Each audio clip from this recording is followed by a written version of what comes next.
Combat Instructor Vex Kral believed in practical education. The Galactic Military Academy's survival course was designed to break overconfident cadets, teaching them proper respect for the universe's apex predators.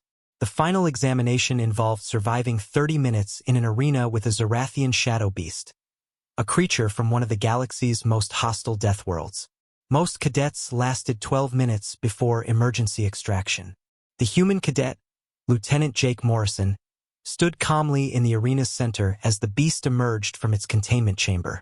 3 meters of muscle and fang, with claws that could shred durasteel and reflexes faster than most species could perceive. Its matte black fur absorbed light, making it nearly invisible except for its glowing amber eyes. Standard protocol, Vex Kral announced through the arena speakers. Survive until extraction.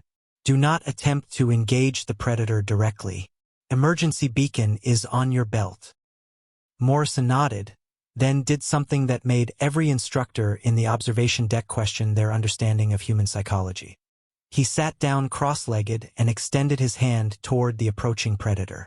"Here, kitty kitty," he said in that peculiar human tone reserved for small, harmless creatures.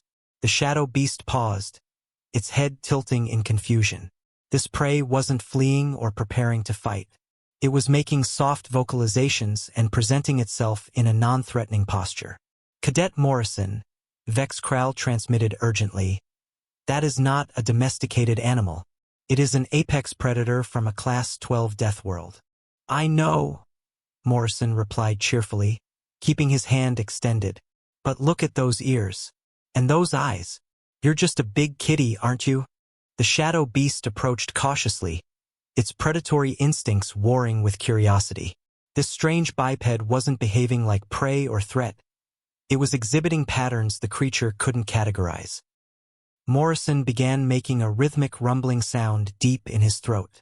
The instructor's translators couldn't process it, but somehow the shadow beast understood. It was purring, a sound the creature had never heard before but instinctively recognized as peaceful intent. "Impossible," breathed xenobiologist Dr. Keth Prime. "Shadow beasts don't have pack bonding instincts. They're solitary hunters with no social behaviors."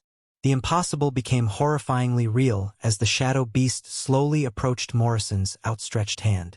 The creature that had killed 17 previous test subjects in training exercises allowed the human to touch its massive head. Morrison scratched behind the beast's ears with practiced expertise. "Who's a good boy? Yes, you are. Such a fierce hunter. But you just want some attention, don't you?"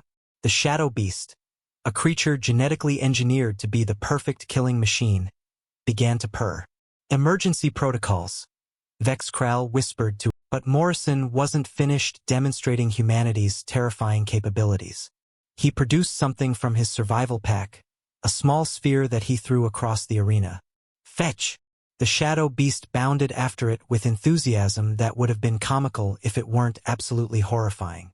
The galaxy's most feared predator was playing fetch with a human as if it were a household pet. "How?" Dr. Keth Prime demanded when the exercise was finally terminated. Morrison shrugged as he walked out of the arena, the shadow beast following him like a loyal companion. "Pattern recognition. Shadow beasts are basically space tigers, and I grew up with cats. Same body language, same behavioral cues. They're just bigger and from a scarier neighborhood." He paused at the door, scratching the massive predator under its chin.